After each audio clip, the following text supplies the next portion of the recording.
लेकिन जिस तरह से नाला कोड़ा हुआ है, रोड कबाड़ा हुआ है, इससे तो 99% चांस है कि उससे भी बुरी स्थिति होगी। ये तो नाव चला है ना, इस बार जहाज चलेगा पटना में, राजेंद्र नगर में। जनता का कोई फायदा नहीं, सरकार से कोई फायदा नहीं। अरुण कुमार सिन्हा 3 बार यहाँ के विधायक रहे हैं, कभी वो झांकने मारने के लिए नहीं, कभी भी नहीं आए, क्या समझा। लेकिन वोट लोग उसी को देंगे। अगर थोड़ी सी बारिश अगर 4 घंटा होगा कंटिन्यू, तो उससे भी बदतर हो जाएगा राजेंद्र नगर का हाल।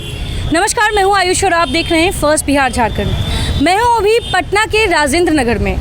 राजेंद्र नगर आने का सबसे बड़ा मकसद मेरा ये था कि जिस तरीके से पिछले साल भारी बारिश की वजह से पूरा पटना डूब चुका था, पटना के कई ऐसे वीवीआईपी इलाके थे जो कि जल जमाव के चपेट में आ चुके थे, उसमें राजेंद्र नगर की सबसे बुरी स्थिति थी। राजेंद्र नगर बहुत बुरी तरीके से डूब चुका था, लेकिन हम यहाँ पे दोबारा इसलिए आए हैं क्योंकि मॉनसून अब दस्तक देने वाली है। मॉनसून के दस्तक से पहले ही निसर्ग तूफान का असर बिहार में दिख रहा है। बारिश हो रही है, काफ़ी जिलों में बारिश हुई है, लेकिन राजधानी पटना में कुछ ही घंटों की बारिश में पटना एक बार फिर से डूबते हुए नज़र आ रही है। रोड पे काफ़ी भारी मात्रा में जल जमाव हो गया है, तो चल के लोगों से जानते हैं कि क्या इस बार फिर से पटना डूब जाएगी, और अगर पटना डूब जाएगी तो इस साल जो विधानसभा चुनाव हो रहा है, क्या उसमें सरकार भी डूबने वाली है। चलिए चलते हैं, जानते हैं उनसे। तो मैं हूँ अभी पटना के उस वीवीआईपी इलाके में जहाँ पे पिछले साल जल जमाव से भारी नुकसान हुआ था। जी हाँ, मैं राजेंद्र नगर की बात कर रही हूँ। जब पिछले साल राजेंद्र नगर में जल जमाव हुआ था तो यहाँ पे क्या कुछ नुकसान का सामना करना पड़ा था लोगों को, और इस साल जब मानसून दस्तक देने वाली है तो क्या राजेंद्र नगर वासियों को क्या लगता है कि एक बार फिर से पटना डूब जाएगी। उनसे जानते हैं। जी भैया बताइए, क्या लगता है कि इस बार जब मानसून वापस आएगी तो क्या देखने का नज़ारा मिलेगा। मैडम, ये कोई नया बात थोड़ी है, ये तो हर साल आता रहा है और हर साल डूबता रहा है। अंतर सिर्फ इतना है कि इस बार इतना ज़्यादा हुआ है कि जितना उम्मीद से परे था। यहाँ तो हर साल बाढ़ आती है। तो जिस तरीके से पिछले साल जल जमाव हुआ था, आपको लगता है इस साल भी वो जल जमाव होने वाला है। अब ये तो भविष्य, ये तो कैसे बताएं मैडम, लेकिन जिस तरह से नाला कोड़ा हुआ है, रोड कबाड़ा हुआ है, इससे तो 99% चांस है कि उससे भी बुरी स्थिति होगी। हाँ, ये तो नाव चला है ना, इस बार जहाज चलेगा पटना में, राजेंद्र नगर में। इसी साल विधानसभा चुनाव है। नीतीश सरकार दावा तो कर रही है कि इस साल पटना डूबेगी नहीं, लेकिन जैसे हालात आप बता रहे हैं, आप ये बताएं कि पिछले साल नुकसान क्या हुआ था। आप यहीं के रहने वाले हैं। मैडम, नुकसान तो ये हुआ है ना कि उसका भरपाई आज तक नहीं हुआ, और बचा खुचा जो था ना वही लॉकडाउन ले लिया। अब कल कपड़ा उतार के रोड पे कटोरा लेके भीख मांगेंगे, आगे बोर्ड टांगेंगे तो सरकार कहेगी कि क्या हो रहा है। हम तो सब देख रहे हैं। अरे क्या देख रहे हैं, आइए ना हम लोग से मिलिए, दिखाते हैं आपको क्या देखना है। जो केवल वहाँ असेंबली में 4 लोग के बीच में बैठ के केवल भाषण दे देने से नहीं होता है, और रोज़ केवल नया स्टेटमेंट, आज ये कर रहे हैं, आज वो कर रहे हैं, वो कर रहे हैं। अरे ज़मीन पे उतरिए, आइए हम लोग से मिलिए, हम लोग से पूछिए। आप लोग मीडिया वाले लोग हैं, आप लोग पत्रकार हैं, आप लोग जनता का दर्द लोगों तक पहुँचाते हैं, सरकार तक पहुँचाते हैं। अगर यही चीज़ वो लोग करें तो आप लोग का बहुत सारा लोड कम हो जाएगा। ये सब चीज़ें आपको, ये पानी में, ये बरसात में, अभी 3 बजे से पानी बरस रहा है, आप भीगते हुए आ रही हैं, आपका पाँव कीचड़ में सना हुआ है। ये बताएं कि अभी जो सुबह 3 बजे से बारिश हुई है, एक बार तो राजेंद्र नगर में पानी लग गया था। जी नहीं, वैसा नहीं लगा। ये कोई पानी थोड़ी था, ये तो हल्का झपास चल रहा है। अभी झंझनाहट तो आना बाकी है। ये तो ट्रेलर भी नहीं है, फिल्म तो अभी देखिएगा 15 दिन के बाद जब मानसून आएगी तो इस बार जहाज उतारेंगे हमारे नीतीश जी सरकार, जो वादों की सरकार है। विकास में बहार ऐसी थोड़ी होगा, ये बहार है, इसी का विकास है। आपने इनसे जाना किस तरीके से पिछले साल के जल जमाव को लेके इन्होंने क्या कुछ कहा है, और लोगों से जानते हैं। चाचा आप बताइए, राजेंद्र नगर की स्थिति जो पिछले साल थी। हम सीतामढ़ी से। तो सीतामढ़ी में जब बारिश होती है तो क्या जल जमाव नहीं होता। होता है, हल्का फुल्का जल जमाव होता है, लेकिन जितनी परेशानी पटना में था वैसा परेशानी हम लोग को सीतामढ़ी में नहीं होता। सोच रहे हैं बिहार की राजधानी पटना है, लेकिन मानसून जैसे ही दस्तक देता है पटना डूब जाता है। पिछले साल तो हमने इसका उदाहरण भी देखा था, और इस साल ना जाने क्या दृश्य देखने को मिलेगा। आपका क्या कहना है इस पे। अब मेरा क्या कहना है, हम तो देखबे किए नज़र से, हम लोग तो गाड़ी पानी में चला रहे थे। 1 महीना तक तो पानी इसमें भरा रहा ही रोड में जी, दिन का चौराहा के पास जी, पूरा राजेंद्र नगर। हाँ, पेट्रोल पंप भी जल गया था, आपको पता ही होगा। तो ये बताइए, इस बार भी क्या लगता है वही दृश्य देखने को मिलेगा। हाँ, अगर उस तरह से पानी बारिश हुई तो जल जमाव होना तय। यानी सरकार अपनी अभी भी तैयार नहीं है इस चीज़ के लिए। सरकार कुछ नहीं तैयार है। कहाँ आप देख रहे हैं, आप तो रोज़ घूमते होंगे पटना, कहीं काम हो रहा है उसके लिए तो कोई काम हो नहीं रहा। इसी साल चुनाव है। चुनाव जब होता है तो जो जनता है वो छोटी छोटी चीज़ों को भी देखती है। जिस तरीके से जल जमाव में पिछले साल काफ़ी नुकसान हुआ था, अगर इस बार भी पटना डूब गई तो क्या लगता है सरकार भी डूब जाएगी? सरकार तो नहीं डूबेगी, क्या कि बीजेपी क्या उसका गठबंधन है तो सरकार कभी नहीं डूब सकती है। ठीक है, यहाँ जाति पक्ष में वोट जाता है, इसलिए जाति के प्रति सब वोट देता है, लेकिन काम जनता के तो डूब प्रति रही कोई है। नहीं। जनता तो डूब जाएगी, जनता का कोई फायदा नहीं सरकार से, कोई फायदा नहीं। कोई फायदा नहीं है।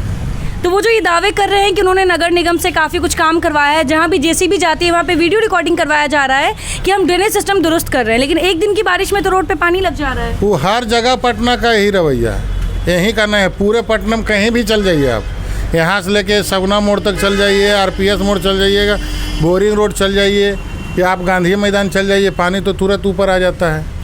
ये बताएं पानी कि तो कहाँ आ रहा है? राजेंद्र नगर में हमारे उप मुख्यमंत्री सुशील कुमार मोदी भी रहते हैं। वो जब पिछले साल यहाँ पे जल जमा हुआ था तो उनके ऊपर आप क्या कहना चाहेंगे?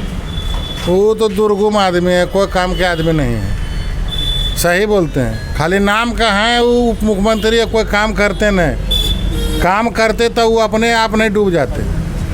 काम करते तो वो आप ही अब 5 दिन वही अपने रहे, रूम में बंद रहे, अपना घर में रहे ना बंद।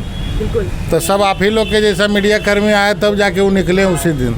यही पुल पर यहीं पर सुशील कुमार मोदी को उठाया गया था। जी जी जी, बिल्कुल हाँ, बिल्कुल। हमको याद है ना, हम उसी समय थे यहाँ। तो जैसा कि आप देख रहे हैं कि लोग अपनी आप बीती सुना रहे हैं, जब जल जमाव हुआ था तो यहाँ पे क्या कुछ नज़ारा देखने को था, ये लोग अपनी जुबानी बता रहे हैं, क्योंकि वो जो नज़ारा था वो ज़िंदगी में शायद कभी दोबारा ये लोग भूल नहीं सकते हैं। और इनके अंदर जी दोबारा होगा, यहाँ कभी उस तरह का काम ही नहीं हो रहा है, काम ही नहीं हो रहा है उस तरह का। तो नगर निगम क्या कर रही है, सरकार क्या कर रही है? नगर निगम भी कहाँ कुछ कर रहा है, नगर निगम तो कुछ नहीं कर रहा है। हाँ, खाली रोड है जो कि जहाँ तक रोड रिपेयरिंग का काम चलता है वो ठीक है, बाद बाकी पानी के लिए कोई कुछ नहीं किया है। नगर निगम भी कुछ नहीं कर रही है। चाचा, आप कुछ कह रहे थे, राजेंद्र नगर का जो हाल पिछले साल था क्या इस बार फिर से आपको देखने को मिल सकता है? चौड़े पर 35 साल हो गया हमको, 36 साल। और ये 36 साल में जो है ये पानी भरा बहुत बार, लेकिन इस बरंडा से ऊपर नहीं चढ़ा था। और ये अबर जो पानी चढ़ा तो ये ठेवना बड़ दुकान के अंदर मेरी पानी घुस गई। क्या समझा? काफ़ी कुछ नुकसान हुआ ये होगा। पूरा मोटर जल गया, हमारा कागज़ पत्तर जल गया, पार्ट सब ख़त्म हो गया, हमारा कम से कम 1.5 लाख रुपए का सामान जो चल गया। हम लोग रोज़ कमाने खाने वाला आदमी है, सरकार इस पर कोई ध्यान नहीं दिए। मोदी जी 8 नंबर रोड में घर में फंसे में हैं। वो 4 दिन के बाद कहीं कि हमको निकालो तो हम ये तुरंत जो है उसके कलों की व्यवस्था करेंगे। क्या समझा? अरुण कुमार सिन्हा 3 बार यहाँ के विधायक रहे हैं, कभी वो झांकने मारने के लिए नहीं, कभी भी नहीं आए। क्या समझा? लेकिन वोट लोग उसी को देंगे। हमने इन सभी से पूछा कि ये बताइए कि अब जो है ये आप लोग का जो 10 लाख 20 लाख 50 लाख का नुकसान हुआ, हम हर फ्लैट में जाते हैं, हमारा नाम सुखी हुआ है। पूरे रंजन नगर में पूछेगा बच्ची से या औरत से या मर्द से, हमारा लोग नाम जानते हैं। क्या समझा? 35 साल से तो है। जी हाँ, 36 साल हो गया है। जी समझा? तो ये जो है वो अरुण कुमार सिन्हा एक बार भी झांका नहीं। वो मोदी जी निकले यहाँ पर तो हम दुकान इतना पानी में हमने यहाँ पर बैठे हुए थे। यहाँ पर तो यहाँ मेरा पप्पू यादव ने बहुत हेल्प किया, पूरे रंजन नगर को कवर किया 15 दिन। क्या समझा? खिलाना पिलाना बेतहाशा जो है अपने पानी में इतना डूब के वो रहे। लेकिन वो जो है सरकार इस साल क्या, सरकार का कुछ काम नजर आ रहा है? 72 अबर होगा। अगर थोड़ी सी बारिश अगर 4 घंटा होगा कंटिन्यू तो उससे भी 72 हो जाएगा रंजन नगर का हाल। सरकार का खाली काम हुआ सिर्फ नालंदा जिला में। ये जो है सरकार नालंदा जिला में जाइए सब कुछ मिलेगा। कि यहाँ जो है यहाँ सरकार सोच रही कि सब कुछ हो गया, वो सब व्यवस्था वैसे ही सब मुंह बंद है। अब एक मरतब मूसलाधार 5 घंटा बारिश हो गई तो ये जो है रंजन नगर उससे भी 72 हो जाएगा। लेकिन अब बात ये है कि चुनाव भी इसी साल है, सरकार वापस से बनने जा रही है, तो क्या इसमें आप लोग क्या योगदान देने? क्या योगदान है वो तो सरकार जानेगी ना कि अब हमको कैसे मैनेज करना है इलेक्शन में कैसे हमको मैनेज करना है, क्या करना है। अगर मान दे भाई देवे ये अगर बारिश हो गई 8 घंटा कंटिन्यू तो ये उससे भी 72 हो जाएगा, तो फिर सरकार क्या बोलेगी, क्या जवाब देगी? इसका हमको पहले जवाब दीजिए आप। तो ये है इन लोगों का कहना, इन लोगों का साफ तौर पे ये कहना है कि जिस तरीके से पिछले साल पूरा राजेंद्र नगर, यहाँ तक कि राजधानी पटना के कई ऐसे वीवीआईपी इलाके थे जो कि जल जमाव में डूब चुके थे, लेकिन उन सभी इलाकों में इस बार वही त्रासदी देखने को मिल सकती है। यहाँ की जो जनता है वो साफ तौर पे ये कह रही है कि सरकार का कोई भी काम ज़मीनी स्तर पे उनको नहीं दिख रहा है। नगर निगम रोड बनाने में व्यस्त है, लेकिन ड्रेनेज सिस्टम दुरुस्त अभी भी नहीं की है। एक दिन की बारिश में यहाँ पे रोड पे पानी लग जाता है, अगर वहीं 4 से 8 घंटे बारिश हो गई तो फिर से पूरा पटना डूब जाएगा।